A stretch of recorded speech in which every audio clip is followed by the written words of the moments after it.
Hi everyone! In this video we will order decimals and fractions. Order the numbers from least to greatest.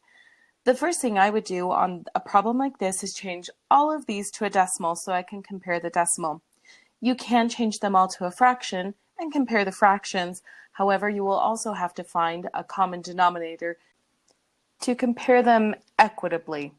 So the first thing I will do is change our first fraction to a decimal. 18 divided by 50 on my calculator gives me the decimal of 0.36 or 36 hundredths. The next one already is a decimal, 0.587. Then 46 divided by 125 gives me the decimal on my calculator, 0.368. And now we can put these in order. They're all positives, so I want the smallest number on the left. It might be a little tricky since I see a 0.36 and a 0.368. Which one would go first? If this is something that's tricky for you, go ahead and put a 0 after the 0.36 so that we can see it's 0.360, which is a smaller number than 0.368. So going from left to right, or smallest least to greatest, we'll put the 0.36 first. Another way of thinking about it is that we are looking at the first digit behind the decimal, and the 3 is smaller than the 5, and then we can look at the second digit.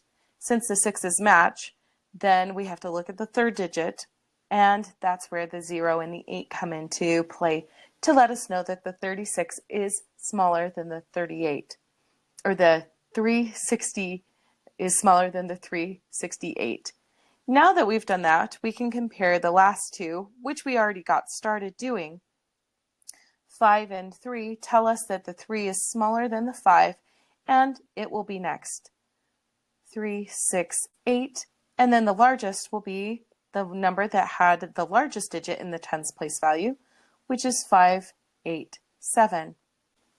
Now that the decimals are all in order, we can replace these with our coordinating fractions.